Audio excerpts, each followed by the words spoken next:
Hey guys what's up, कैसे हैं आप सभी लोग। बहुत बहुत स्वागत है आप सबका आज के इस अमेजिंग से सेशन में। हम कर रहे हैं CA intermediate fast track taxation for May 23 examinations और आज इसका 36th लेक्चर है।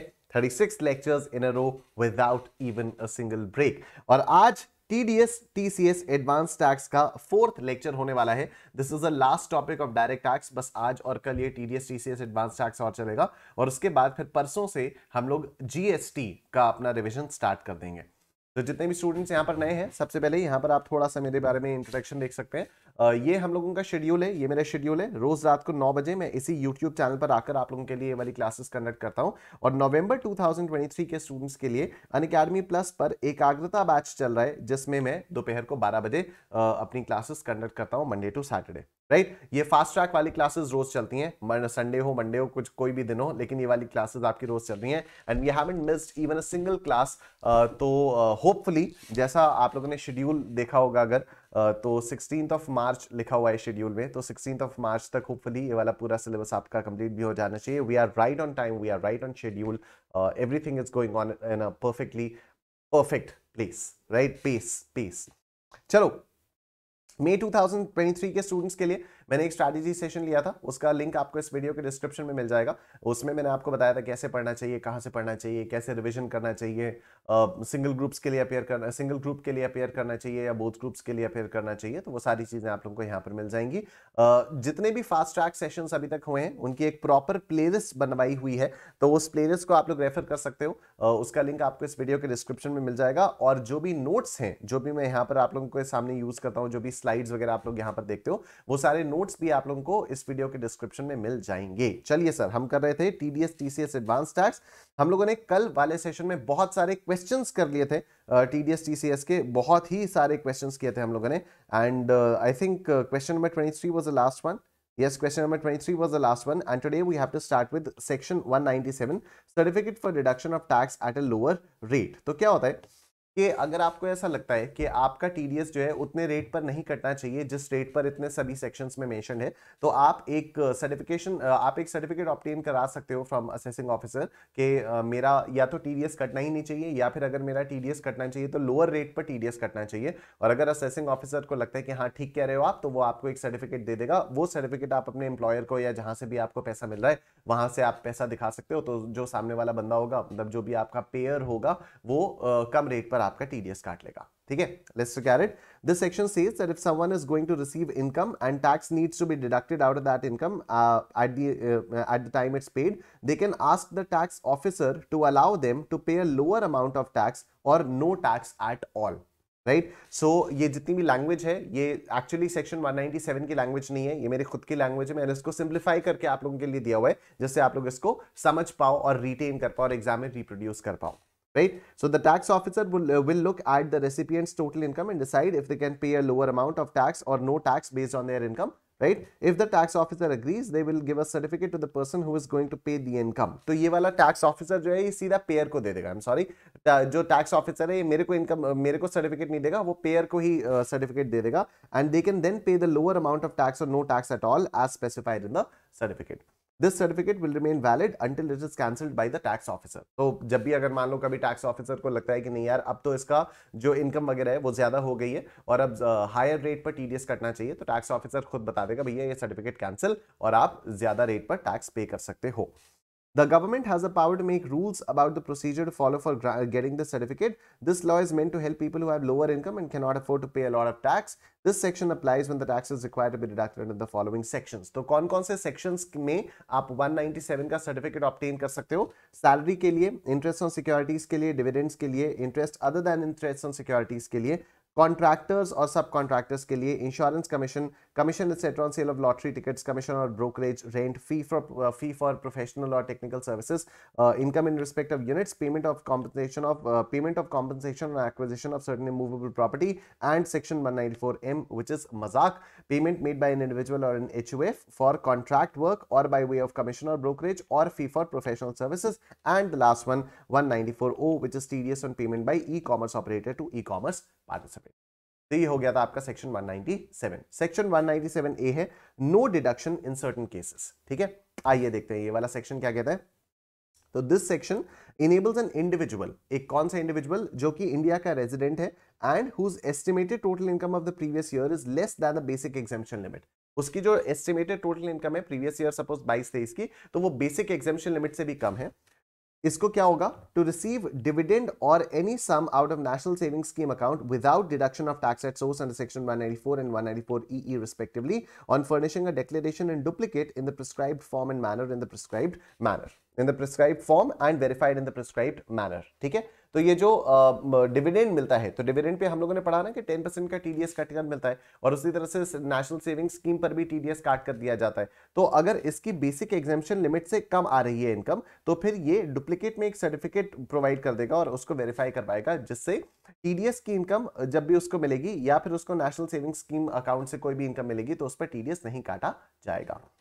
Declaration cannot be furnished as per the above provisions where payments of dividend or payments in respect of deposits under national savings schemes etc. or payment of premature withdrawal from employee provident fund or income from interest on securities or interest other than interest on securities or units or insurance commission or payment in respect of life insurance policy or rent or income from units or the aggregate of the amounts of such incomes in A to I above। मतलब या तो individual या तो इन सब का total credited or paid or likely to be credited or paid during the previous year in which such income is to be included exceeds the basic exemption limit। बात वही है, अगर इन सेक्शंस से, अगर इन सेक्शंस की इनकम को मिलाकर आपका जो भी टोटल इनकम आती है वो बेसिक एग्जेम्पशन लिमिट को क्रॉस कर जाती है, तो आप 197A का सर्टिफिकेट ऑब्टेन नहीं कर सकते। अगर वो बेसिक एग्जेम्पशन लिमिट से कम है तो आप 197A का सर्टिफिकेट वो कर सकते हो। On receipt of declaration referred to in subsections 1, 1A or 1C, the person responsible for making the payment will be required to deliver or cause to be delivered to the principal chief commissioner or chief commissioner or principal commissioner or commissioner one copy of the declaration on or before the 7th of the month following the month in which the declaration is furnished to him। तो यहां पर इस वाले section में क्या हुआ कि अगर मैं चाहता हूं कि मेरी इनकम पर टीडीएस ना काटा जाए, क्यों? क्योंकि मेरी जो टोटल इनकम आएगी वो बेसिक एग्जेम्पशन लिमिट से कम आएगी, तो मैं 2 कॉपीज एक डिक्लेरेशन में, एक प्रॉपर वेरीफाइड डिक्लेरेशन की 2 कॉपीज मैं पेयर को दूंगा, और फिर उनमें से एक कॉपी जो पेयर है वो कमिश्नर को या प्रिंसिपल चीफ कमिश्नर वगैरह को प्रोवाइड करेगा with in 7th day of the month following the month. तो सपोज अभी जैसे फरवरी चल रहा है, तो मैंने फरवरी में अगर मान लो डिक्लेरेशन दे दिया, तो 7th मार्च से पहले पहले जो पेयर है उसको मैंने 2 कॉपीज में डिक्लेरेशन दिया, एक कॉपी उसको कमिश्नर को, प्रिंसिपल कमिश्नर वगैरह को देनी होगी। ठीक है, नेक्स्ट सेक्शन आ जाता है section 199, credit for tax deducted at source. तो इसके बारे में तो हम लोगों ने कई सारे प्रैक्टिकल क्वेश्चंस में देखा ही था कि टीडीएस का क्रेडिट आपको मिल जाता है। So when TDS is deducted from a person's income and paid to the central government, it is treated as tax paid on behalf of that person. This applies to various scenarios such as securities, deposits, property, units, and shares. If an employer pays tax on non-monetary benefits given to an employee, that tax payment is treated as being made on behalf of the employee. तो non-monetary perquisites पर जो भी employer tax pay करता है वो माना जाता है कि वो employee के behalf पर ही pay किया जा रहा है। The Central Board of Direct Taxes is authorized to create rules for the purpose of giving credit for TDS payments under Chapter 17 of the Income Tax। तो सेंट्रल गवर्नमेंट और central board of direct taxes के पास power है कि TDS का credit किस तरह से लिया जाएगा, उसके लिए वो रूल्स बना सकती है। आओ देखते हैं। The CBDT can also create rules for giving credit to persons other than those mentioned in points 1 and 2 above। बड़ी अच्छी बात है। CBDT can specify the assessment year for which credit for TDS payments can be given। तो ये भी बताया जा सकता है कि TDS आपका कटा सपोज इस साल है तो उसका क्रेडिट आपको कौन से असेसमेंट ईयर में मिलेगा, ये भी CBDT के पास पावर है कि वो बता सकती है। तो इसके लिए रूल 37BA आया है। क्या कहता है ये? It provides details on how credit for TDS payments should be given to a person to whom the payment was made or credit was given। ठीक है, तो उसको जितना भी पेमेंट किया गया था या उसको क्रेडिट किया गया था तो उस पर टीडीएस काटा गया होगा, तो उस टीडीएस का क्रेडिट कैसे मिलेगा ये आपको रूल 37BA बताता है। It also explains how credit should be given when income is accessible in the hands of a person other than the deductee। ठीक है, मतलब डिडक्टी के अलावा, मतलब जिसको पेमेंट मिल रहा है उसके अलावा अगर किसी और के हाथ में इनकम टैक्सेबल होने वाली है तो फिर उसके हाथ में भी किस तरह से क्रेडिट मिलेगा, ये सारी चीजें ये रूल 37BA बताता है। The rule also specifies the assessment year for which credit should be given and how credit should be allowed across multiple years if income is accessible over multiple years। तो पहली बात तो इसने ये बता दिया कि उस टीडीएस का क्रेडिट आपको कौन से असेसमेंट ईयर में मिलेगा। फिर आपको ये भी बताता है कि अगर जो भी आपकी इनकम है वो अक्रॉस मल्टीपल ईयर्स टैक्सेबल हो रही है, हो सकता है पूरी की पूरी इनकम एक ही साल टैक्सेबल ना की जाए, उसका थोड़ा सा पोर्शन इस साल टैक्सेबल किया जाए, थोड़ा सा अगले साल, फिर थोड़ा सा अगले साल, तो उस हिसाब से क्रेडिट भी किस तरह से प्रोपोर्शनेटली आपको अलाउ किया जाएगा उस वाली इनकम के अगेंस्ट जो भी टैक्स काटा गया था, जो भी टीडीएस काटा गया था, वो सारी चीजें भी रूल 37 बी बताता है। Finally, the rule explains how credit should be given for TDS deducted under Section 194N of the Income Tax Act. तो 194N में जो TDS काटा जाता है उसका क्रेडिट किस तरह से मिलेगा वो भी ये रूल 37A बताता है। ठीक है, आइए सेक्शन 200 के बारे में बात करते हैं। Duty of a person deducting tax, तो जो बंदा टैक्स को डिडक्ट कर रहा है उसकी क्या क्या ड्यूटीज हैं उसके बारे में बात की जाए। So the persons responsible for deducting the tax at source should deposit the sum so deducted to the credit of the central government or as the board directs within the prescribed time. तो prescribed time के अंदर अंदर जो भी deductor है, मतलब जो भी हमारा पेयर है जिसने हमें पैसा दिया और टीडीएस काटा, उसको वो टीडीएस एक प्रिस्क्राइब टाइम के अंदर सेंट्रल गवर्नमेंट के अकाउंट में जमा करा देना चाहिए। Further, an employer paying tax on non-monetary perquisites provided to employees in accordance with Section 192(1)(a) should deposit within the prescribed time the tax to the credit of the central government or as a board directs. तो non-monetary perquisites जब employer देता है तो उस पर वो अपनी तरफ से टैक्स भरता है, तो वो वाला टैक्स भी एम्प्लॉय के बिहाफ पर सेंट्रल गवर्नमेंट में जमा करा देना चाहिए।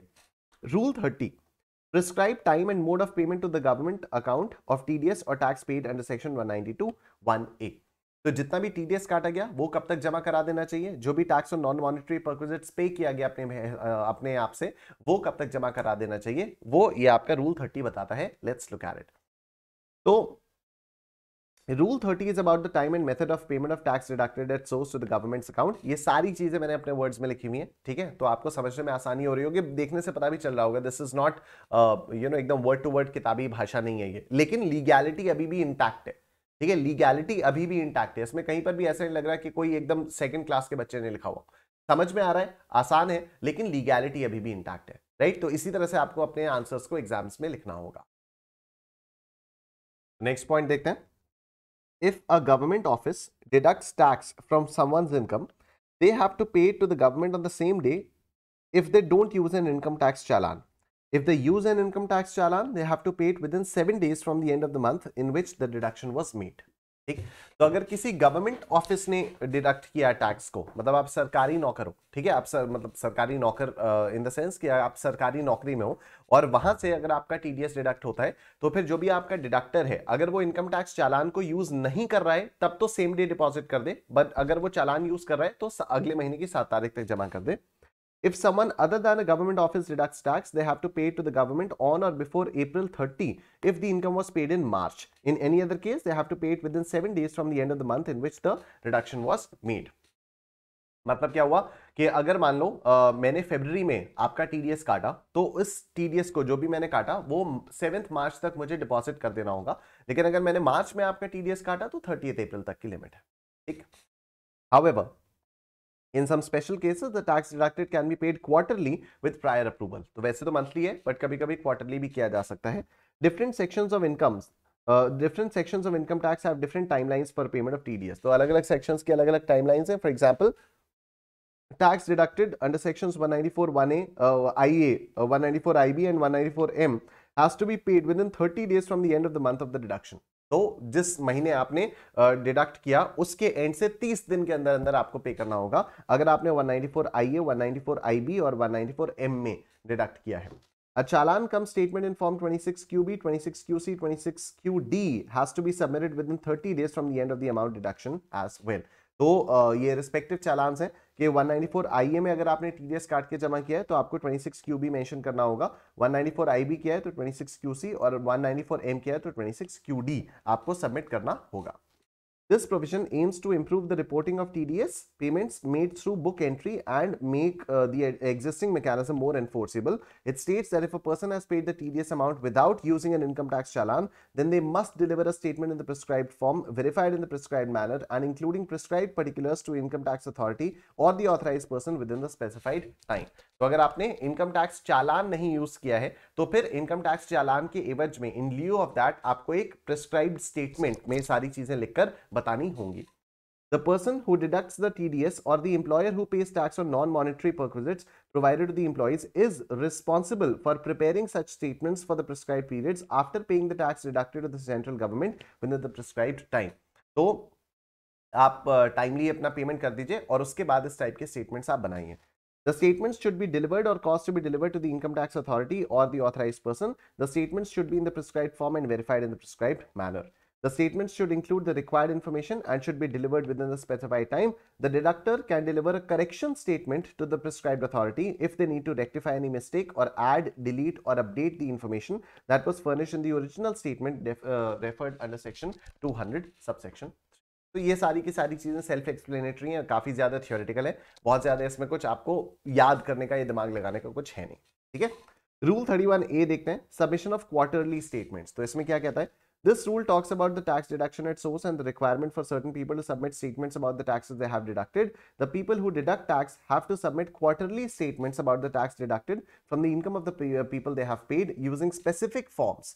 Form 24Q for section 192 यानी salaries and form 26Q for other sections. तो यहाँ पर आपको बेसिकली ये क्या होता है ना, क्वार्टरली रिटर्न्स फाइल करने होते हैं. टीडीएस का पेमेंट तो आपको मंथली करना होता है, लेकिन मंथली टीडीएस का पेमेंट करने के बाद आपको क्वार्टरली रिटर्न्स फाइल करने होते हैं. ठीक है. तो अगर आपने सैलरी में टीडीएस काटा है तो 24Q में आप वो करोगे, टीडीएस का रिटर्न फाइल करोगे. लेकिन अगर आपने अदर सेक्शंस में काटा है, किसी भी सैलरी के अलावा आपने कोई भी टीडीएस काटा है, तो 26Q में आपको रिटर्न फाइल करना होगा.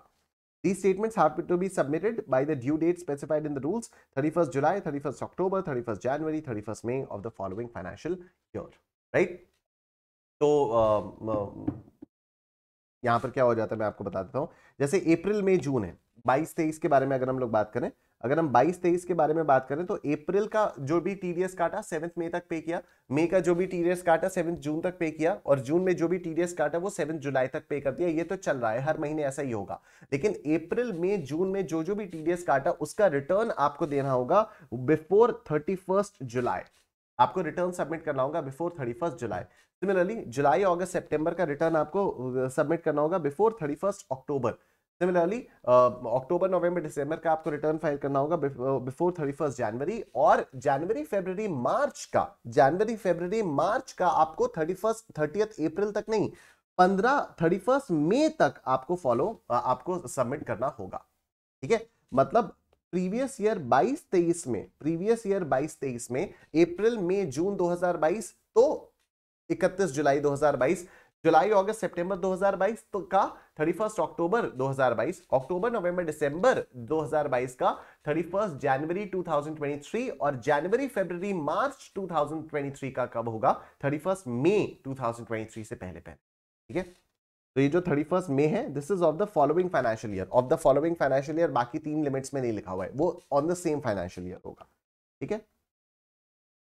आइए, if someone has deducted tax under sections 194IA, मतलब payment of transfer of certain immovable property other than agricultural land, 194IB, payment of rent by certain individuals or Hindu undivided family, or 194M, payment made by individual or HUF for contract work or by way of commission or brokerage or fees for professional services, they have to submit a challan cum statement in specific form 26B, 26QC, 26QB, 26QC, 26QD respectively within 30 days from the end of the month in which the tax was deducted. तो अगर आपने इन sections में किया है तो आपको इस तरह से अपना रिटर्न फाइल करना होगा. राइट. उसके बाद आता है हमारे पास section 201, consequences of failure to deduct और पे. तो अगर कोई person including the principal officer of a company is required to deduct tax but doesn't deduct it or deducts it but doesn't pay the full amount, they will be considered a defaulter for tax purposes. तो या तो आपने TDS काटा ही नहीं, या फिर काट के आपने जमा नहीं किया, तो आप डिफॉल्टर हो जाओगे.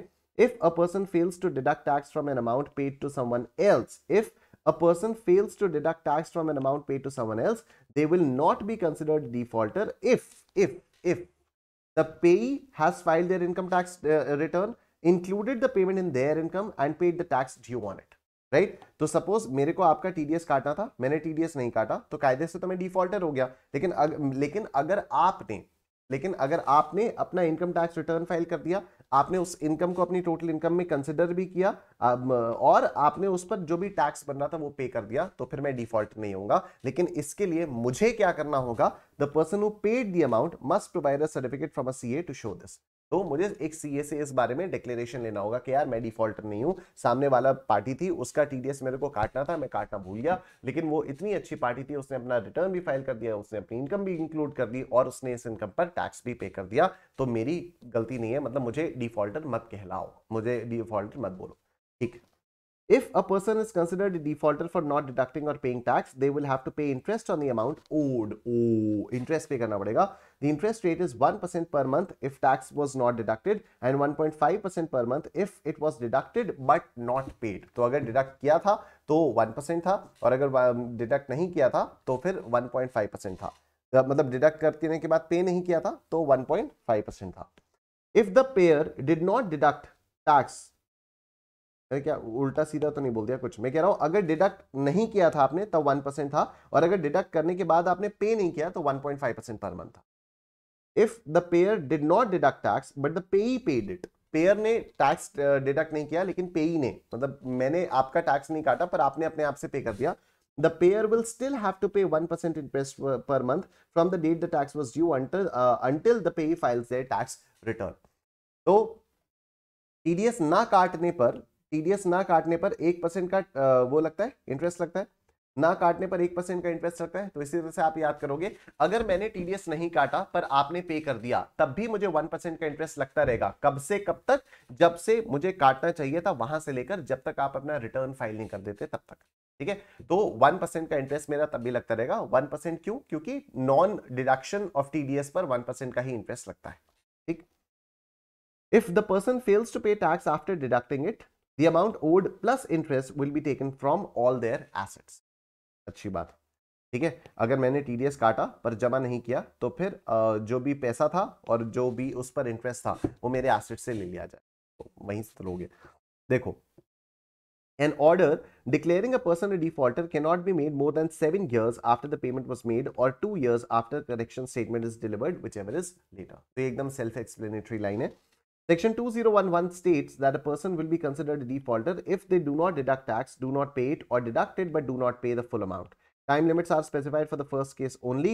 There are no time limits specified for the cases where tax has been deducted but not paid, tax on non-monetary purposes has not been paid, or the deductee is a non-resident. Simple मतलब इसका ये हो गया कि जो TDS आपने काटा नहीं है उसकी ड्यू डेट मेंशन है बस। ठीक है, उसकी ड्यू डेट मेंशन है। तो देखो, Section 2011 states that a person will be considered a defaulter if they do not deduct tax. हमने टैक्स डिडक्ट ही नहीं किया, पे नहीं किया या डिडक्ट करके पूरा पे नहीं किया। तो यहां पर बोला गया है कि सिर्फ फर्स्ट केस की ही टाइम लिमिट्स मेंशन है। ठीक है, डिडक्ट कब आपको कर लेना चाहिए बस तभी की टाइम लिमिट्स मेंशन है, राइट। तो बाकी में कोई टाइम लिमिट स्पेसिफाइड नहीं है। अब आओ ये वाला क्वेश्चन एक बार देख लिया जाए, क्या होता है इस वाले क्वेश्चन में, क्या कह रहा है ये वाला question. Let's look at it. An amount of 40,000 rupees was paid to Mr. X on 1st July 2022 towards fees for professional services without deduction of tax at source. ठीक है, तो टीडीएस काटे बिना 40,000 रुपए का पेमेंट किया गया टुवर्ड्स फीस, मतलब 194J। ठीक, तो 194J पर कितना टीडीएस काटा जाता है? 10% का टीडीएस काटा जाता है। 194J पर 10% का टीडीएस काटा जाता है, तो 40,000 रुपए का 10% कितना होगा? 4,000। 40,000 रुपए का 10% कितना होगा? 4,000। और क्योंकि यहां पर without deduction of tax at source payment किया गया तो 1% पर मंथ का इंटरेस्ट आपका लगता रहेगा। 1% पर मंथ का इंटरेस्ट लगता रहेगा। कितने महीने के लिए लगेगा आओ देखते हैं। Subsequently, another payment of 50,000 rupees was due to Mr. X on 28 फरवरी 2023। तो मिस्टर एक्स को ही एक और पेमेंट 50,000 का एक और पेमेंट भी ड्यू था, 28 फरवरी 2023 को था, from which tax at 10% amounting to 9,000 on the entire amount of 90,000 was deducted। चलो जी, अब देखो बात क्या हो रही है यहाँ पर कि हमें मिस्टर एक्स को दो पेमेंट्स करने थे, एक 40,000 का पेमेंट करना था, एक 50,000 रुपए का पेमेंट करना था। 40,000 रुपए वाला पेमेंट हमने कर दिया, टैक्स डिडक्ट नहीं किया, 50,000 रुपए वाला पेमेंट हमें करना था 28 फरवरी को, उस पर हमने पूरा का पूरा 9,000 रुपए का टीडीएस डिडक्ट कर दिया। आप पूछो 9 कैसे? 40,000 प्लस 50,000 कितना आता है? 90,000 आता है, और इस पर 10% के रेट से टीडीएस, तो 9,000 रुपीज का टीडीएस यहां से कट गया है। ठीक है, तो अब एक बात ये बताओ कि इस 40,000 रुपए पर जो 4,000 रुपए का टीडीएस कटना चाहिए था वो कब तक नहीं कटा? वो 28 फरवरी 2023 तक नहीं कटा। ठीक है, मतलब 1 जुलाई 2022 से लेकर 28 फरवरी 2023 तक टीडीएस नहीं कटा। तो कितने महीने हो गए? जुलाई, अगस्त, सितंबर, अक्टूबर, नवंबर, दिसंबर, जनवरी, फरवरी, 8 महीने हो गए। ठीक है, आई होप आपको दिख रहा है, 8 महीने हो गए, 5, 6, 7, 8। तो यहां पर 4,000 रुपए पर 1% का टीडीएस कटेगा 8 महीने के लिए, 1% का इंटरेस्ट लगेगा 8 महीने के लिए। ठीक है, इट्स 1% पर मंथ। तो कौन सी डेट से नहीं काटा? 1 जुलाई 2022 से ड्यू था, कितना था? 4,000 रुपए का ड्यू था। 4,000 रुपए कब काटा गया? अल्टीमेटली 28 फरवरी को काटा गया, राइट? तो ड्यू डेट पे तो काटा नहीं गया, पेमेंट आपने किया, payment of credit whichever is earlier होता है, पेमेंट करते समय आपने टीडीएस नहीं काटा, तो 4,000 रुपए पर आपको इंटरेस्ट लगता रहेगा। कब तक लगता रहेगा? जब तक आप टीडीएस काट नहीं लेते। तो चलो 28 फरवरी को टीडीएस काटा गया। ठीक, अच्छा, from which tax at 10% amounting to 99,000 was the entire amount of 90,000 was deducted। अब देखो 28 फरवरी को अगर आपने इसको काट दिया तो आपको इसको कब पे कर देना चाहिए था? 7 मार्च तक इसको पे कर देना चाहिए था। However, this tax of 9,000 rupees was deposited only on 22nd June 2023। तो मार्च, अप्रैल, मई, जून 4 महीने का इंटरेस्ट आप पर लगेगा पूरे के पूरे 9,000 रुपए पर। पूरे के पूरे 9,000 रुपए पर 4 महीने का इंटरेस्ट लगेगा, और ये 1.5% के रेट से लगेगा, क्योंकि आपने टीडीएस काट तो लिया लेकिन आपने उसको टाइमली पे नहीं। ठीक है, तो आपने टीडीएस यहां पर 9,000 रुपए का काटा पर आपने पे नहीं किया, 4 महीने हो गए, तो फिर 4 महीने पर 1.5% का इंटरेस्ट आपका लगता रहेगा। आइए, तो 1% on tax deductible but not deducted, तो 1% ऑन 4,000 रुपीज फॉर 8 मंथ्स। क्या कहां है हमारे कैलकुलेटर देवता? कैलकुलेटर देवता कहां गए?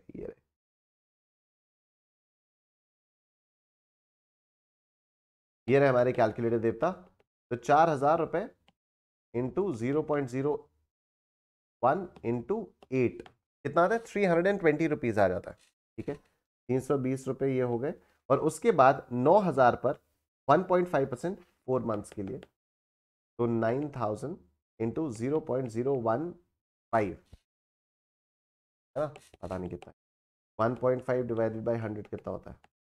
0.015, सही तो कर रहा था मैं, इंटू 9,000 इंटू 4, ये आता है आपका 540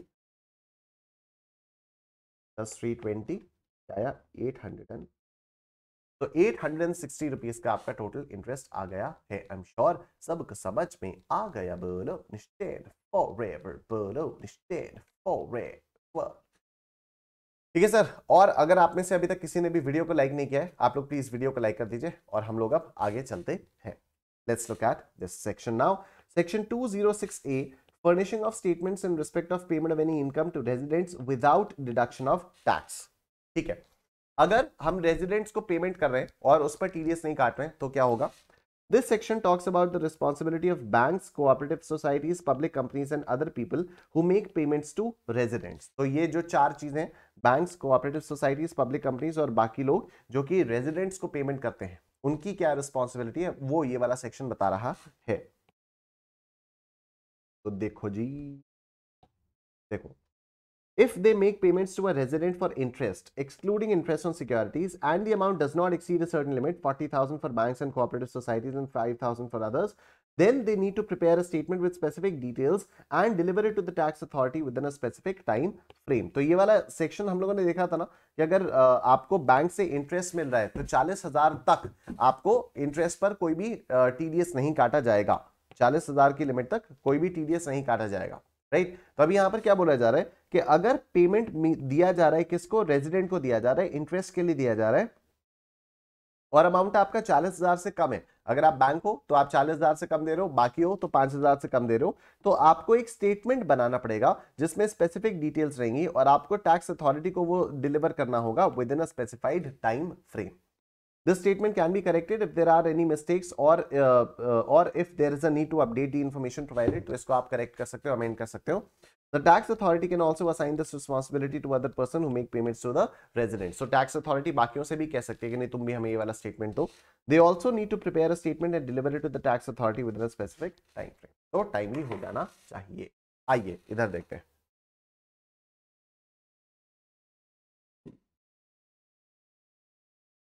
देखो section 206AA mandatory requirement of furnishing PAN in all TDS statements, bills, vouchers and correspondence between deductor and deductee. तो इसके बारे में हम लोगों ने पहली क्लास में बात की थी कि टीडीएस काटने के लिए आपको पैन मेंशन करना पड़ेगा. अगर आपने पैन मेंशन किया तब तो नॉर्मल रेट पर टीडीएस कटेगा, अदरवाइज हायर पे टीडीएस कटेगा. Section 206AA requires furnishing of PAN by the deductee to the deductor, failing which the deductor has to deduct tax at higher of the following rates. कौन कौन से?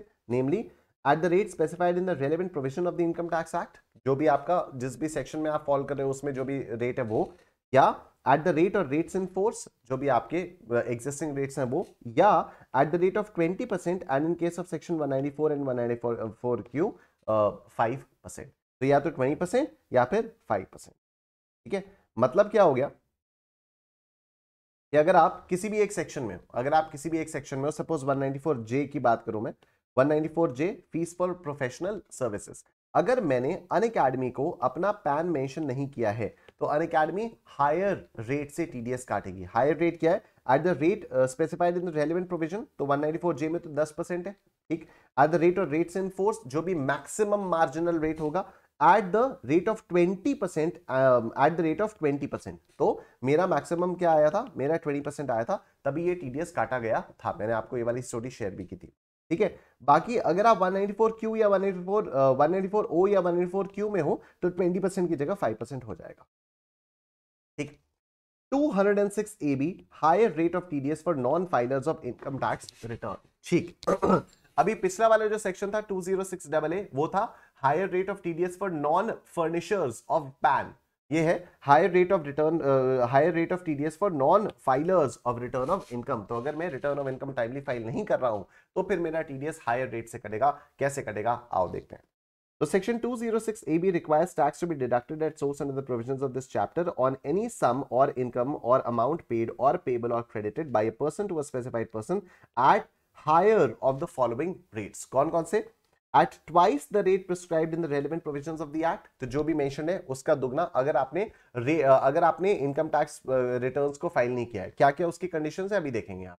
ठीक है, तो अगर income tax return timely furnish नहीं किया है तो किस रेट पर आपका टीडीएस कटना चाहिए वही यहां पर मेंशन है. At twice the rate prescribed in the relevant provision of the act. तो जो भी रेलेवेंट प्रोविजन है उसमें जो भी रेट है उसका दुगना. एट ट्वाइस द रेट और rates in force, that is the rate mentioned in the finance act, और एट 5%. ठीक, however Section 206AB is not applicable in the case of tax deductible at source under sections 192, 192A, 194B, 194BB, 194IA, 194IB, 194M, 14 काट देना इसको, और 194M. ठीक है, अब देखो यहां पर स्पेसिफाइड पर्सन था, स्पेसिफाइड पर्सन पर ही ये टीडीएस हायर रेट से कटेगा. ठीक है, अब स्पेसिफाइड पर्सन क्या होता है वही हम लोगों को हेडिंग से समझ में आ रहा था कि जिन्होंने अपना इनकम टैक्स का रिटर्न टाइमली फाइल नहीं किया. लेकिन थोड़ा सा और टेक्निकल में जाते हैं तो स्पेसिफाइड पर्सन का मतलब यहां पर आपको दिया हुआ है, a person who has not furnished the return of income for the assessment year relevant to the previous year immediately preceding the previous financial year in which tax is required to be deducted, for which the time limit for furnishing the return of income under section 139(1) has expired, and the aggregate of tax deducted at source and tax collected at source in this case is 50,000 rupees or more in the said previous year. ठीक है, तो अगर previous year 22-23 के बारे में बात कर रहे हैं हम तो देखा जाएगा कि आपने 21-22 में जो रिटर्न फाइल किया क्या वो 139(1) की लिमिट के बाद फाइल किया. ठीक, दूसरा, क्या इस साल आपका टीडीएस 50,000 रुपए से ज्यादा का कटा हुआ था? अगर ये दोनों ही चीजें हो गई तो इस साल यानी 22-23 में आपका टीडीएस हायर ऑफ दीज से कटेगा. ठीक है, तो 2022-23 तो करंट फाइनेंशियल ईयर है. ठीक है, अभी 2021-22 के बारे में अगर हम लोग बात करें तो 2021-22 में अगर आपने रिटर्न फाइल नहीं किया, टाइमली एंड आपका जो टीडीएस था वो 50,000 से ज्यादा था, तो फिर 2022-23 में जब आपका टीडीएस काटा जाएगा तो हायर ऑफ दीज रेट से काटा जाए। ठीक, in case the provisions of section 206AA are also applicable to the specified person। 206AA ये वाला कि पैन भी नहीं है, मतलब रिटर्न भी नहीं फाइल किया, पैन भी नहीं दिया, अगर 206AA के भी प्रोविजंस एप्लीकेबल हैं, in addition to the provisions of this section, then tax is required to be deducted at higher of the two rates provided in section 206AA and in section 206AB। तो इन दोनों sections में से जो भी higher वाला होगा उस पर आपका टीडीएस काट दिया जाएगा। And this completes our discussion on tax deduction act. इस पे हमारा टीडीएस का जो भी डिडक्शन होता है, टीडीएस का जो भी हमारा डिस्कशन होता है वो हमारा कंप्लीट हो जाता। ठीक है, अब हमारा 35 मिनट्स हुए हैं सिर्फ। ठीक है, अभी हमारे पास अच्छा खासा टाइम है और आज ही हम एडवांस पेमेंट ऑफ टैक्स यानी सेक्शंस 207 से लेकर 219 भी हम लोग निपटा लेंगे। मैं आपको फटाफट से बता देता हूं इसका कॉन्सेप्ट क्या है। इसका कॉन्सेप्ट एकदम सिंपल है कि जितना भी आप पैसा कमा रहे हो आप एस्टिमेट करो कि आपकी साल भर में कितनी इनकम होगी। ठीक है, उस पर आप टैक्स लायबिलिटी कैलकुलेट करो, एस्टिमेटेड इनकम पर आप टैक्स लायबिलिटी कैलकुलेट करो और उस टैक्स लायबिलिटी को आप 4 पार्ट्स में, 4 इंस्टॉलमेंट्स में सरकार को जमा कर दो in the previous year 22-23 itself. तो सपोज आपने 1 अप्रैल को अपनी इनकम एस्टिमेट की। ठीक है, सपोज आपने 1 अप्रैल को अपनी इनकम एस्टिमेट की। अब उस इनकम को एस्टिमेट करके आपने टैक्स कैलकुलेट किया। सपोज आपका टैक्स आया 1 लाख रुपए का। तो अब इस 1 लाख रुपए के 15% को यानी 15,000 रुपए यू विल हैव टू पे अप टू 15 जून। ठीक है, इस 15% का यानी ये 1 लाख रुपए जो आपकी total tax liability I on your estimated total income for the entire year, right. तो आप 15,000 रुपए पे करोगे अप टू 15 जून, राइट। तो इस 1 लाख रुपए का 45% यानी 45,000 रुपीज आपको पे करना होगा अप टू 15 सितंबर। ठीक है, मतलब 1 लाख रुपए का 15% आपने पे कर दिया 15 जून तक। अब 1 लाख रुपए का 45% यानी 45,000 you'll have to pay till 15 सितंबर। लेकिन एक बात बताओ, 45,000 रुपीज मुझे पे करना है अप टू 15 सितंबर। 15 जून तक तो मैं ऑलरेडी 15,000 रुपए पे कर चुका हूं। 15 जून तक मैं ऑलरेडी 15,000 पे कर चुका हूं। तो 15 सितंबर को अब मैं 45,000 रुपीज नहीं पे करूंगा, अब मैं सिर्फ 30,000 रुपीज पे करूंगा। ठीक है, इससे क्या हुआ, पूरे के पूरे टैक्स का 45% 15 सितंबर तक सरकार के पास चला गया। पूरा टैक्स कितना, 1 लाख रुपए, उसका 45% कितना होता है, 45,000।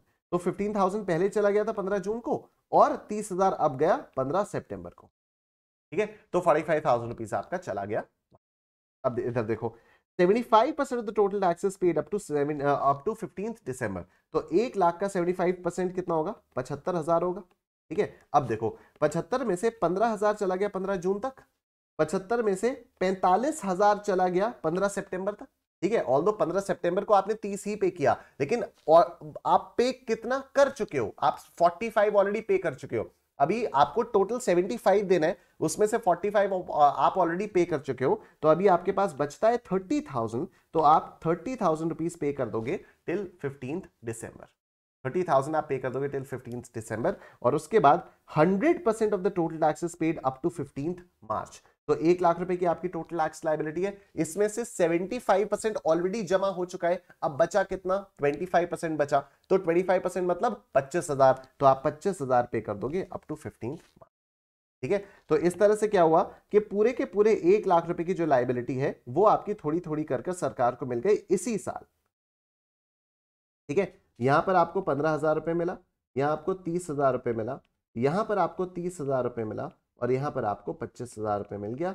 आपने जब इनका टोटल किया तो इनका टोटल करके आपको 1 लाख रुपए। राइट, तो this is where advance tax comes into play कि आप साल के बिगिनिंग में अपनी टोटल इनकम को एस्टिमेट करके आप टैक्स कैलकुलेट करो और उस टैक्स को 4 इंस्टॉलमेंट से मैं आप सरकार को पे कर दो। ठीक है, तो तो suppose estimated total income of mister Nishchal is 15 lakh रुपए, इट इंक्लूड्स 10 लाख रुपए as professional fees and TDS deductible on such fees is 1 lakh रुपए, कैलकुलेट एडवांस टैक्स इंस्टॉलमेंट। ठीक है, तो कोई दिक्कत वाली बात ही नहीं है। एडवांस टैक्स में अब हमें कितना पे करना है, हमने 15 लाख रुपए की हमारी एस्टिमेटेड टोटल इनकम है। ठीक है, 15 लाख रुपए की एस्टिमेटेड टोटल इनकम है।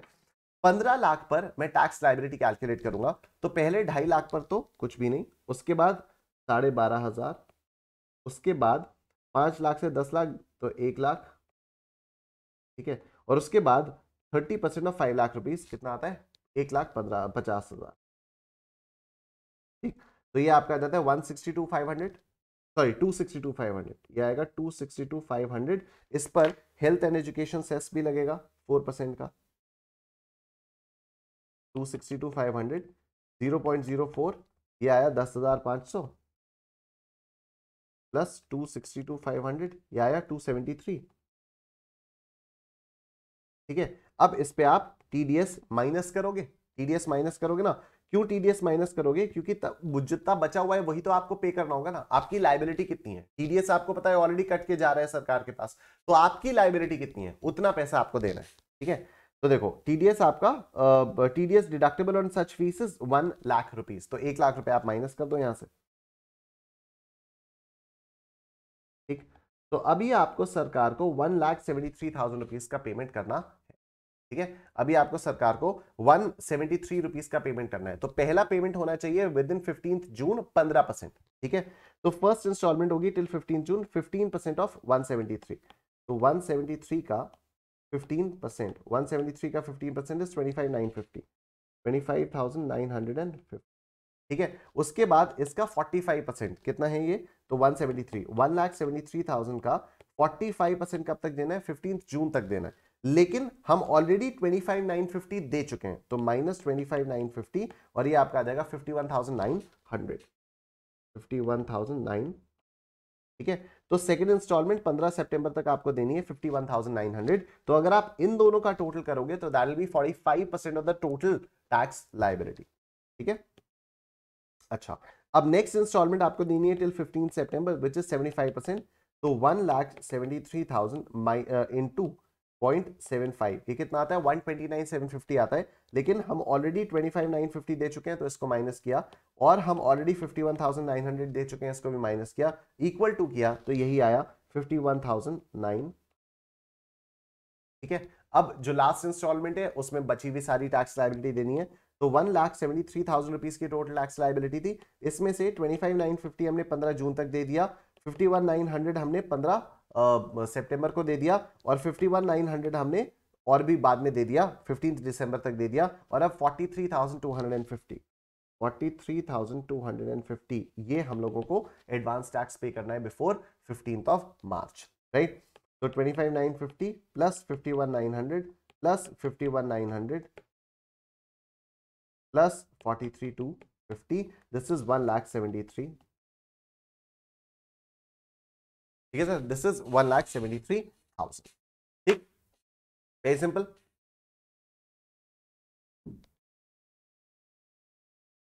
अब एडवांस टैक्स से रिलेटेड ही एक नया कॉन्सेप्ट हमारे पास आ रहा है, interest under sections 234A, 234B and 234C। तो 234A वाला इंटरेस्ट हम लोगों ने रिटर्न फाइलिंग वाले चैप्टर में किया था, और तब मैंने आपको बताया था कि 234A के इंटरेस्ट से रिलेटेड प्रैक्टिकल क्वेश्चन हम एडवांस टैक्स वाले चैप्टर में करेंगे, और अब वो समय आ चुका है। ठीक है, तो इंटरेस्ट अंडर सेक्शन 234A हम लोगों ने पढ़ा था, अगर आप लेट फाइल करते हो रिटर्न ऑफ इनकम तो फिर आप पर इंटरेस्ट लगता है 234A का। इसका रेट होता है 1% पर मंथ और part of the month from the due date of return filing till the date the return is filed. ठीक है, और ये आपकी जो टैक्स लायबिलिटी होती है उस पर लगता है, राइट। तो जो भी आपकी ड्यू डेट है रिटर्न फाइलिंग की, वहां से लेकर जब तक आप रिटर्न को एक्चुअली फाइल नहीं कर देते, वहां तक 1% पर मंथ का आपका इंटरेस्ट लगता है अंडर सेक्शन 234A। ठीक है, 234B के बारे में अगर हम लोग बात करें, अगर हम 234B के बारे में बात करें, तो 234B का कैसा लगता है, it is levied for short payment of advance tax. 234B का मतलब अगर आपने एडवांस टैक्स कम पे किया है, ठीक है, अगर आपने एडवांस टैक्स कम पे किया है, मतलब आपको 1,73,000 रुपीज का एडवांस टैक्स पे कर देना था, ठीक है, आपने पे किया सपोज सिर्फ 73,000 रुपीज का, तो आपने एडवांस टैक्स कम पे किया है, राइट? तो short payment of advance tax पर आपका इंटरेस्ट लगता है 234B का. So it is levied for short payment of advance tax. Interest is levied on tax payable at 1% per month or part of the month from 1st April of the assessment year till the date of payment. तो assessment year की first, मतलब अगर 22-23 का आपने tax timely पे नहीं किया तो फिर 1 अप्रैल से आपको इस पर इंटरेस्ट लगने लग जाएगा, और जब तक आप इसको पे नहीं कर देते तब तक आपका इंटरेस्ट लगता रहेगा. Very simple. ठीक है. And the last interest under section 234C आपका ये लगता है for deferment of advance tax. अब ये डेफरमेंट का क्या मतलब है? हम लोगों ने कहा कि 1,73,000 रुपीज आपको पे कर देना चाहिए था. ठीक है, 1,73,000 रुपीज पे कर देना चाहिए था, लेकिन अब इसमें है क्या, आपको फर्स्ट इंस्टॉलमेंट 25,950 की पे करनी चाहिए थी. आपने सपोज फर्स्ट इंस्टॉलमेंट में सिर्फ 10,000 रुपीज पे किए. आपने सपोज 10,000 रुपीज ही पे किए और बचे हुए 15,950 आपने सेकेंड इंस्टॉलमेंट के साथ मिलाकर पे कर दिया. सेकेंड इंस्टॉलमेंट के साथ आपने मिलाकर पे कर दिया. तो ये 15,950 सरकार के पास पहुंच जाना चाहिए था टिल 15th ऑफ जून. ये 15,950 सरकार के पास पहुंच जाना चाहिए था टिल 15th ऑफ जून. लेकिन क्या ये पहुंचा? नहीं. ये पहुंचा जरूर है, लेकिन 15 सितंबर तक पहुंचा है.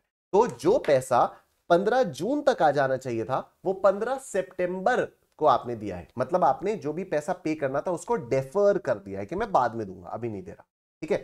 सपोज आपने थर्ड इंस्टॉलमेंट पे ही नहीं की और फिर ये जो थर्ड इंस्टॉलमेंट वाला भी अमाउंट है ये आपने चौथे के साथ मिलाकर दे दिया, तो बात वही हो जाती है कि सरकार को चाहिए था ये 51,900 रुपए टिल 15th ऑफ दिसंबर. आपने दिया.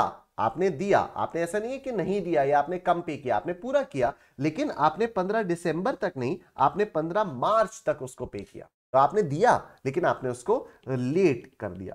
तो इस पर आप इसलिए आपके ऊपर इंटरेस्ट लगेगा अंडर सेक्शन 234. ठीक है, इसलिए आप पर इंटरेस्ट लगेगा 234C का. तो 234C क्या है? It is levied on deferment of tax. ठीक है, डेफरमेंट ऑफ टैक्स. अच्छा, 234B का जो ये हम लोगों ने पढ़ा कि शॉर्ट पेमेंट पर लगता है कि आपने अगर कम टैक्स पे किया तो फिर लगेगा. तो एक बात सरकार को ये भी समझ में आई और ये बहुत ही लॉजिकल है कि यहां पर आप कह रहे हो कि आप अपनी इनकम को एस्टिमेट करो. एस्टिमेट करने के बाद आप अपनी टैक्स लायबिलिटी कैलकुलेट करो. तो एस्टिमेट हमारा गलत भी हो सकता है. तो सरकार ने कहा since the advance tax is paid on estimate basis a margin of 10% is provided. कि अगर आपने 10% कम दिया है, जो भी आपको एक्चुअल पे करना था उससे सिर्फ 10% कम दिया है, तो फिर कोई दिक्कत वाली बात नहीं है. In simple terms, interest under section 234B is not leviable if at least 90% of the total tax liability has been paid as advance tax. तो टोटल टैक्स लायबिलिटी आपकी आई, उसका कम से कम 90% अगर आपने पे कर दिया तो 234B का इंटरेस्ट अट्रैक्ट नहीं होगा. ठीक है. 234C it is levied for deferment of advance tax. तो ये मैंने एक्सप्लेनेशन दिया, ये आप लोग पढ़ लोगे. Again since advance tax is paid on estimate basis certain margins are provided. अब देखो ये मजेदार है. ठीक है, ये डेफरमेंट में क्या हुआ? डेफरमेंट में हुआ कि 15 जून तक जो टैक्स जाना था 15 जून तक नहीं गया, वो 15 सितंबर तक गया.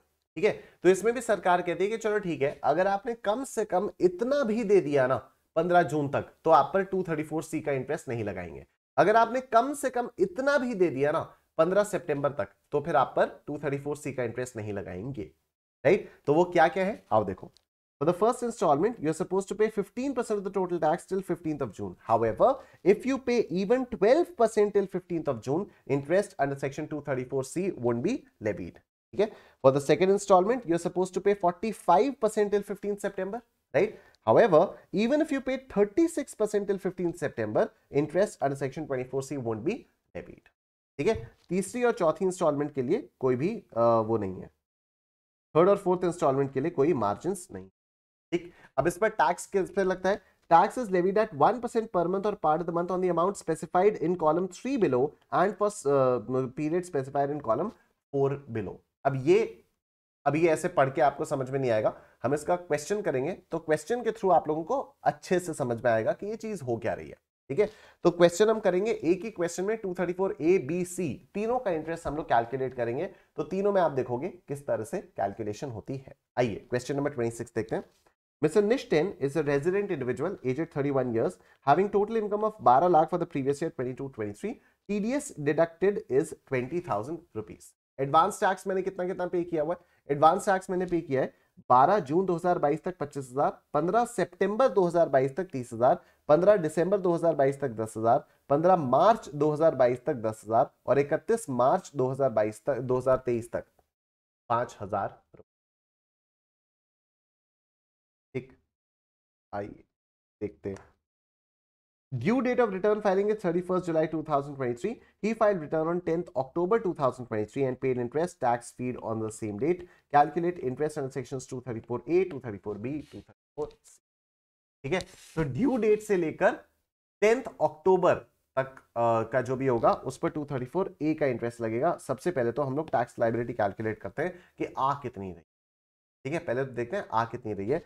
तो फर्स्ट 2,50,000 पर निल, उसके बाद 12,500, उसके बाद 1,00,000 और उसके बाद 3%, 30% ऑफ 2,00,000 रुपीज। तो 30% ऑफ 2,00,000 कितना आता है? 60,000 रुपीज आ जाता। तो ये हो जाएगा 172,500। इस पर हेल्थ एंड एजुकेशन सेस लगाएंगे 172,500 कितना है? 6,900।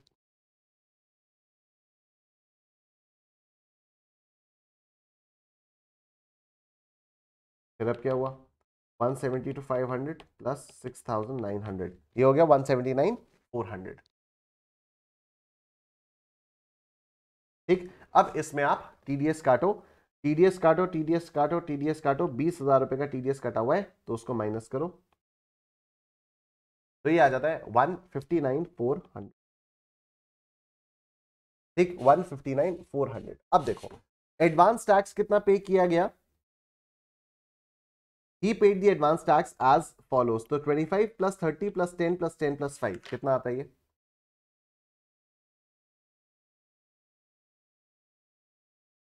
25,000 plus 30,000 plus 10,000 plus 10,000 plus 5,000, 80,000 rupees का एडवांस टैक्स पे किया गया।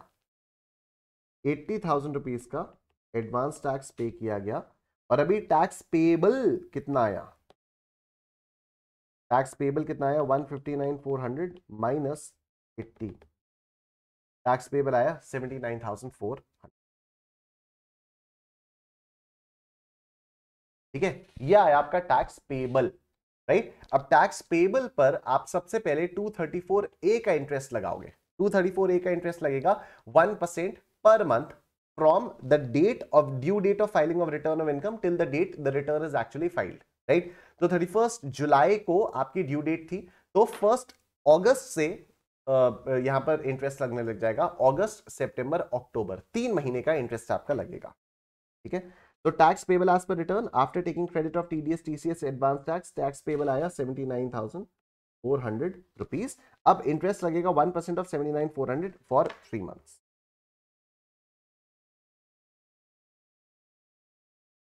तो 79,400 इंटू 0.01 इंटू 3, ये आया 2382। ठीक, ये तो बहुत ही सिंपल सा हो गया 2382। तो यहां पर ऐड कर देंगे 2382। ठीक है, अल्टीमेटली आपको कितना पे करना होगा? तो इंटरेस्ट वगैरह सब कुछ मिला के ही पे करना होगा ना। यहां पर अभी थोड़ी देर पहले देखा था ना हम लोगों ने।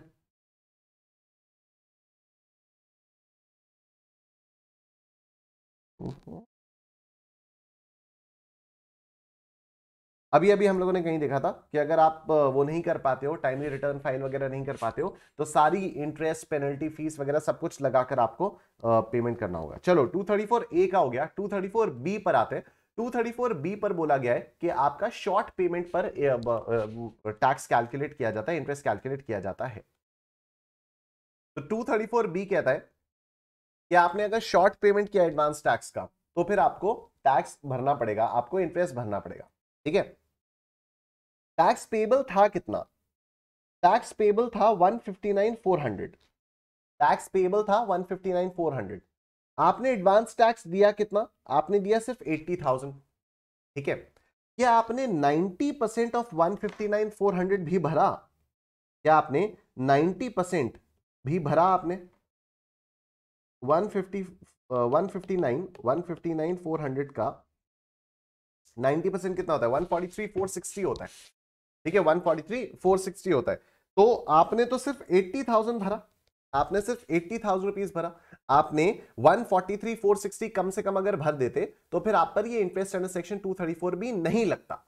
ठीक है, अगर आप 143,460 भी भर देते ना, तब भी आप पर ये वाला जो 234B वाला इंटरेस्ट है वो नहीं लगता। लेकिन आपने तो सिर्फ 80,000 रुपीज पे किए, तो जितना भी कम पेड है, यानी ये 79,400 आपने ये शॉर्ट पेमेंट किया, तो इस 79,400 रुपीज पर आप पर इंटरेस्ट लगने लग जाएगा 1% पर मंथ के रेट से। ठीक है, 1%। और कब तक लगेगा ये? तो ये लगेगा आपका 1% से लेकर 1 अप्रैल से लेकर जब तक आपने रिटर्न फाइल नहीं किया है। इसी क्वेश्चन में ही था मेरे ख्याल से। हाँ, he filed the return on 10th October 23 and paid interest tax fees on the same date। तो 10th अक्टूबर तक का इंटरेस्ट आपका लगेगा, 1 अप्रैल से 10th अक्टूबर। तो अप्रैल, मई, जून, जुलाई, अगस्त, सितंबर, अक्टूबर, 7 महीने का इंटरेस्ट आपका यहां पर लगेगा 79,400 रुपीज में। ठीक, तो tax payable as per return कितना था? 159,400।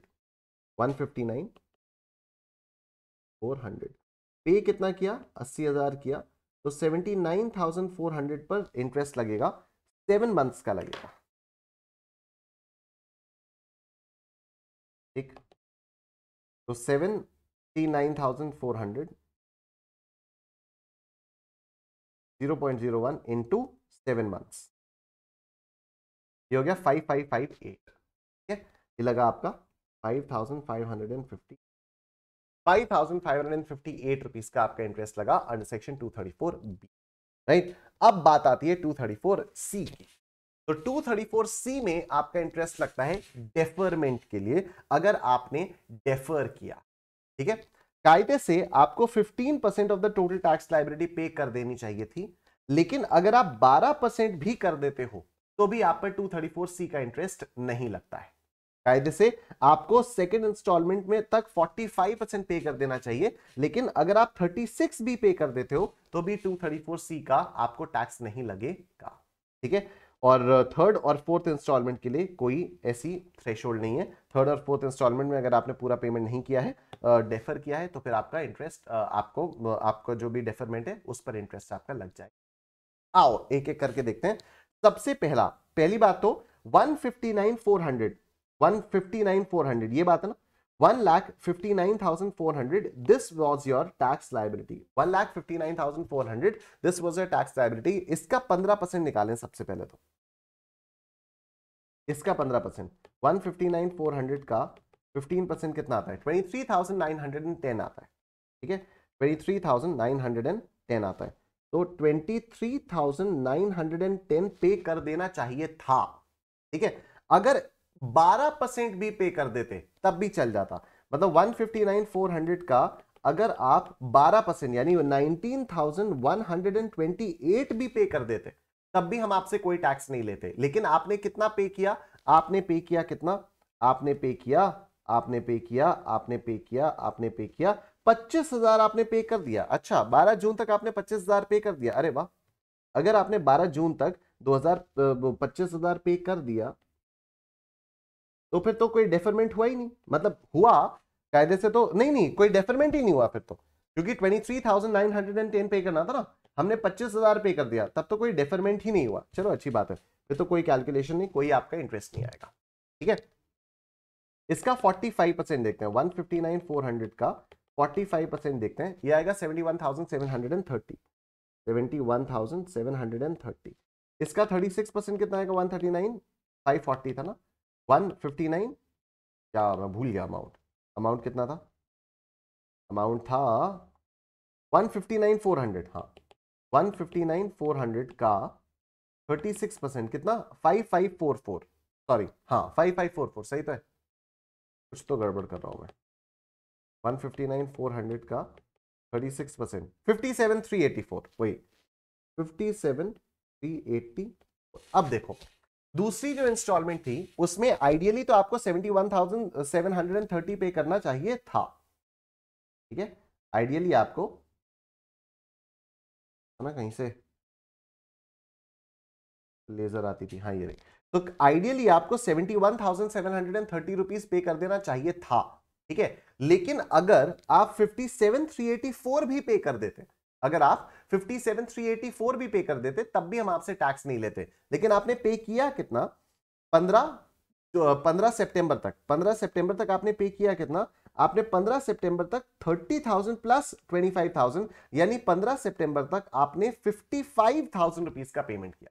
15 सितंबर तक आपने 55,000 रुपीज का पेमेंट किया, which is very less than 57,384। 55,000 rupees का आपने पेमेंट किया, ठीक है। आपने पेमेंट कितने का किया? आपने पेमेंट किया 55,000 का। तो डेफरमेंट कितने का हुआ? 71,730 माइनस 55,000, ठीक है। अभी ये मत कर देना सर 55 माइनस ये 57,384 माइनस 55, नो, ये तो आपको एक लिमिट प्रोवाइड की थी कि चल यार ठीक है, अगर इतना भी कर दिया तो इंटरेस्ट नहीं लगाएंगे। लेकिन अब इससे, इस लिमिट से आप थोड़ी देखोगे कि इंटरेस्ट किस पर लगना चाहिए। इंटरेस्ट तो आपका डेफरमेंट पर लगेगा ना, ठीक है। तो आपने कितना पैसा डेफर किया? आपको 71,730 पे करना चाहिए था, आपने पे किया सिर्फ 55,000 रुपीज। आपने पे किया सिर्फ 55,000 रुपीज। तो आपने डेफर कितने का कर दिया? आपने डेफर किया 71,730 माइनस 55,000, आपने डेफर किया 16,730 का, 16,730 का, ये आपने डेफरमेंट यहां पर किया। अब सुनो मेरी बात ध्यान से, इस अमाउंट पर इंटरेस्ट लगेगा 1% के रेट से। कितने महीनों के लिए लगेगा? सिर्फ 3 महीनों के लिए लगेगा, सिर्फ 3 महीनों के लिए लगेगा, ठीक है। अभी सुनते जाओ तो आपको आगे समझ में आएगा, ठीक है। आ रहा होगा कई लोगों के दिमाग में वाई 3 मंथ्स, ठीक है, आ रहा होगा, अभी आएगा समझ में, ठीक है।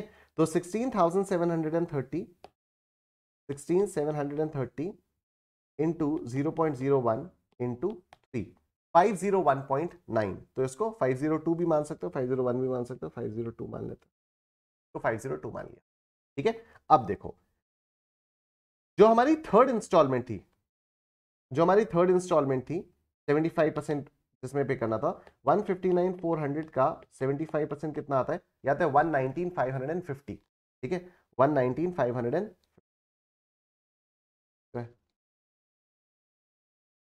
119,550। और यहां पर भी कोई प्रॉब्लम तो है नहीं, 119,550। हमने पे कितना किया? 15 दिसंबर तक पे कितना किया? 15 दिसंबर तक हमारा पेमेंट हुआ है 25,000 प्लस ये 30,000 प्लस ये 10,000, मुश्किल से 65,000 रुपए का पेमेंट हम लोगों ने किया हुआ है। तो 65,000 रुपए का पेमेंट किया है, तो डेफरमेंट कितने का हुआ? 119,550 माइनस 65,000, 54,550, 54,550। इस पर अब आप 1% के रेट से लगाओगे 54,550, 3 मंथ्स का इंटरेस्ट, ठीक है। तो 54,550 इंटू 0.01 इंटू 3, ये आता है 1636.5। इसको आप 1637 कर दो, ये हो गया आपका 1637, ठीक है। लास्ट इंस्टॉलमेंट, लास्ट इंस्टॉलमेंट जो आपकी आती है वो कितने की आती है? 100% आपको पे कर देना चाहिए, तो 159,400, ठीक, 159,400। यहां पर भी 159,400, पर पे कितना किया था? 80,000 का पे किया था, ये तो हम लोगों ने देख लिया, 80,000 रुपए का पेमेंट हम लोगों ने किया था, ठीक है ना। 80,000 रुपए का पेमेंट किया था। एक्चुअली पेड कितना था? एक्चुअली पेड आपका कितना रहा होगा? 15 मार्च तक, 15 मार्च तक आपने कितना पे किया? लेट्स लुक एट 15 मार्च तक आपने कितना पे किया। तो 25,000 रुपए आपने 15 मार्च तक पे किया, प्लस 30,000 आपने 15 मार्च तक पे किया, प्लस 10,000 आपने 15 मार्च तक पे किया, प्लस 10,000 आपने 15 मार्च तक पे किया। ओ ओ ओ ओ 15 मार्च तक तो सिर्फ 75 ही पे किया। ये जो 5,000 है ये भी आपने 15 मार्च के बाद पे किया, ठीक है। 15 मार्च तक तो आपने 75,000 रुपीज ही पे किया। अच्छा, 15 मार्च तक आपने 75,000 रुपीज पे किया, 80 नहीं, 15 मार्च तक आपने 75,000 रुपीज पे किया, ठीक। डेफरमेंट कितना हुआ? 159,400 माइनस 75,000, ये हुआ आपका 84,400 का, 84,400 का। अब इस पे आप लगाओ 1% इंटू 84,400 फॉर ओनली 1 मंथ। अभी ये समझाऊंगा इसका लॉजिक आपको, ये 3 मंथ्स 1 मंथ का लॉजिक है, मैं 1 मंथ का लॉजिक है बताऊंगा। 84,400 इंटू 0.01, ये हो गया 840, ये हो गया 844, 502 प्लस 1637 प्लस 844, दिस इज 2983, 98। ठीक है सर, ये हो गया 2983। तो अभी 234 सी का इंटरेस्ट, 234 बी का इंटरेस्ट कितना, 5558, 5558। 234 सी का इंटरेस्ट कितना, 2983, 2983। ठीक है, और फीस कितनी लगी होगी, फीस आपकी 5,000 रुपए की लगेगी, फीस अंडर सेक्शन 234 है 5,000। ये हम लोगों ने रिटर्न फाइलिंग वाले चैप्टर में देखा था, 5,000 रुपए की फीस लगती है। तो टोटल आपको, आपने टैक्स कितना दिया होगा, 79,400 प्लस 2382 प्लस 5558 प्लस 2983 प्लस 5,000, ये आ जाएगा आपका 95,323, 95,000।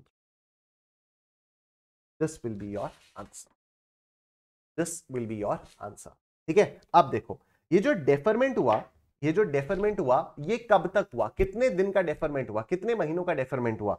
तो ये जो 25 था, ये जो यहां पर तो कोई डेफरमेंट था नहीं, यहां पर ये जो 16,730 रुपीज का डेफरमेंट हुआ, ये एक्चुअली देखा जाए तो 3 ही महीने का तो डेफरमेंट हुआ। कायदे से this was supposed to be paid by 15th of September, right, but this amount was actually paid till 15th of December, don't you think. मतलब पुरानी वाली लाइबिलिटी के अगेंस्ट हम जितना भी पैसा हमने पे किया, एक्चुअल पेमेंट कितना हुआ था 15 दिसंबर तक, 1,19,550 का पेमेंट हुआ था। इसमें से हम ये मानेंगे कि 25,000 हुआ, और ये 16,730 रुपीज का जो भी डेफरमेंट था, पहले इसको यहां पर मान लेंगे कि वो इसमें इंक्लूडेड है। ये 16,730 रुपीज का पेमेंट यहां 119,550 में आ चुका है। तो इसलिए इस वाले डेफरमेंट पर सिर्फ 3 महीने का ही इंटरेस्ट लगाया जाएगा। ठीक है, इस वाले पर सिर्फ 3 महीने का ही इंटरेस्ट लगाया जाएगा। And the exact same logic follows for this amount as well. ये जो 54,550 है, ठीक है, अब इसका हम लोग मान लेंगे कि जो हमने लास्ट इंस्टॉलमेंट पे की, ठीक है, इसमें पहले हमने 54,550 पे किया, तो इसलिए 3 महीने का ही इंटरेस्ट इस पर लगाया जाएगा। कितने, 3 महीने का इंटरेस्ट इस पर लगाया जाएगा। अच्छा, what is the logic, what is the logic कि ये जो 84,400 रुपीज का डेफरमेंट है, इस पर सिर्फ 1% का ही इंटरेस्ट लगाया जाएगा, सॉरी 1 ही महीने पर इंटरेस्ट लगाया जाएगा। व्हाट इज द लॉजिक, इस 84,400 रुपीज का जो आपका डेफरमेंट है, आखिरी महीने वाला जो डेफरमेंट है, उस पर सिर्फ 1 ही महीने का लगाया गया, क्योंकि जैसे ही 31 मार्च खत्म होता है तो 1 अप्रैल से 234B का इंटरेस्ट लगने लग जाता है, विच इज ऑल्सो 1%। ठीक है, जैसे ही 31 मार्च खत्म हुआ तो 1 अप्रैल से अब ये डेफरमेंट नहीं रहा, अब ये शॉर्ट पेमेंट बन गया। ठीक है, आई होप यू अंडरस्टैंडिंग। जैसे ही डेफरमेंट हम कब बोलेंगे, अगर आपने साल भर में जो आपकी अल्टीमेट लायबिलिटी है 15 मार्च तक आपने पे नहीं किया, ठीक है, 15 मार्च तक आपने पे नहीं किया, तो अब 31 मार्च तक भी अगर आप पे कर दोगे, 31 मार्च तक भी अगर आपने पे कर दिया तब भी ठीक है। 1 अप्रैल से जैसे आया तो ये डेफरमेंट थोड़ी बचा, अब ये शॉर्ट पेमेंट हो गया, अब ये शॉर्ट पेमेंट हो गया। ठीक है, जैसे यहां पर देखो इस वाले में ये जो 5,000 है, इस पर कोई भी डेफरमेंट का टैक्स नहीं लगा, इंटरेस्ट नहीं लगा। ठीक है, इस 5,000 रुपए पर डेफरमेंट का इंटरेस्ट नहीं लगा। डेफर तो बेटा 15th मार्च तक आपको पे करना था, 15th मार्च तक भी आपने अगर पे नहीं किया तब फिर तो ये शॉर्ट पेमेंट वाली कैटेगरी में चला गया, और इस पर 234B का इंटरेस्ट लगेगा। और 234B का कब से लगता है, 1 अप्रैल से, जब तक आपने उसको पेमेंट नहीं किया। ठीक है, तो इसलिए ये लॉजिक है कि पहले 2 बार का, पहले 3 बार का जो है, पहले 3 इंस्टॉलमेंट्स पर जो भी इंटरेस्ट आप लगाओगे वो 3-3 महीने के लिए आप लगाते हो। पहले 3 इंस्टॉलमेंट्स पर जो भी आप लगाते हो वो 3-3 महीने के लिए लगाते हो, और आखिरी इंस्टॉलमेंट पर जो भी डेफरमेंट आप लगाते हो वो आप 1 महीने के लिए लगाते हो। एंड एग्जैक्टली यही वाली चीज यहां पर आप लोगों को लिख कर भी दी हुई है, ये देखो यही चीज लिखी हुई है। ये tax is levied at 1% per month or part of the month on the amount specified in column 3, this amount, and for the period specified in column 4, for the period specified in column 4। तो पहला 15th जून का 15% specified है, 15% on tax due of return income minus advance tax paid up to 15th June, 3 महीने का इसमें लगेगा। 15 सितंबर का 45, तो 45 minus advance tax paid up to 15 September, इस पे 3 महीने का, इस पे 3 महीने का और इस पर 1 महीने का इंटरेस्ट आपका लग जाएगा। ठीक है, 1 महीने का इंटरेस्ट इस पर आपका लग जाएगा। और इसी के साथ हमारा टीडीएस और एडवांस टैक्स वाला कॉन्सेप्ट खत्म हो जाता है। अब कल इस चैप्टर की जो आखिरी क्लास होगी, हमारे डीटी के रिवीजन की आखिरी क्लास होगी, उसमें हम लोग tax collected at source, tax collection at source start करेंगे और खत्म भी कर देंगे। And tomorrow will be the end of direct tax का fast track revision. And from day after tomorrow हम लोग इनडायरेक्ट टैक्स का यानी जीएसटी का फास्ट ट्रैक रिवीजन स्टार्ट कर देंगे। ठीक है, I sincerely request you, humbly request you कि आप लोग प्लीज वीडियो को लाइक कर दीजिए, मुझे बहुत उससे मोटिवेशन मिलता है। And please do leave an encouraging comment below after the video gets over, जिससे मुझे और मोटिवेशन मिले, और ज्यादा मोटिवेशन मिले कि मैं आप लोगों के लिए और कुछ ना कुछ बेहतर लगातार करता रहूं। ठीक है, मैं आपको फटाफट से बता देता हूं आप अनअकैडमी प्लस का सब्सक्रिप्शन कैसे ले सकते हो। तो उसके लिए आप अनअकैडमी की वेबसाइट पर आओगे, वेबसाइट पर आओगे, देखें आज वेबसाइट चलती है यानी, तो आप वेबसाइट पर आएंगे, unacademy.com की वेबसाइट पर आएंगे, unacademy.com की वेबसाइट खुलेगी, यहां पर आप स्टार्ट लर्निंग पर क्लिक करेंगे। स्टार्ट लर्निंग पर क्लिक करने के बाद आपके सामने ये वाला पेज खुल जाएगा। यहां पर आप अपना गोल सेलेक्ट कर लीजिएगा सीए, फिर यहां पर सीए इंटरमीडिएट पर क्लिक करिएगा। सीए इंटरमीडिएट पर क्लिक करने के बाद आपके सामने ये वाला पेज खुलेगा। यहां पर आप सब्सक्रिप्शन प्लान्स पर आइएगा। 21 फरवरी तक 20% डिस्काउंट चल रहा है, ऐसा वेबसाइट पर लिखा हुआ है। अगर ऑफर फिर से एक्सटेंड हो जाए तो वी डोंट नो, लेकिन यूजुअली ऐसा होता नहीं है, 2 बार ऑफर एक्सटेंड नहीं होता, सिर्फ एक ही बार ऑफर एक्सटेंड होता है। तो पहले शायद मेरे ख्याल से 15 या 16 फरवरी तक लिख के आ रहा था वेबसाइट पर, फिर अभी एक्सटेंड हो गया 21 फरवरी इज द लास्ट डेट जब आप ये 20% ऑफ वाला ऑफर ले सकते हो। उसके बाद से ये ऑफर जो है रिड्यूस होकर, डिस्काउंट जो है वो रिड्यूस होकर 10% रह जाएगा। तो यहां पर जब आप मेरा कोड यूज करेंगे NISH10 और उस पे यहां पर अप्लाई पर हिट करेंगे तो आपको 20% का डिस्काउंट मिल जाएगा। ठीक है, अगर आप ये वाली वीडियो 21 फरवरी के बाद देख रहे हैं तब भी कोई टेंशन वाली बात नहीं है, आप सीधा वेबसाइट पर जाइएगा और वेबसाइट पर बस ये कोड डाल दीजिएगा NISH10, तो जो भी लेटेस्ट ऑफर्स चल रहे होंगे वो ऑटोमेटिकली अप्लाई हो जाएंगे। Thank you so much everyone, I will see you guys tomorrow and do hit the like button और चैनल को सब्सक्राइब कर लो, सबके साथ ये वाली सीरीज शेयर करो। बहुत ही अमेजिंग सीरीज चल रही है, we haven't missed out on a single session, we have been covering everything including the concepts as well as the questions, the notes have been provided to you and this is the best that could ever be possibly, right? So thank you so much everyone for being such a wonderful audience. I'll see you guys tomorrow. Take care. अपना ध्यान रखिए. Bye bye.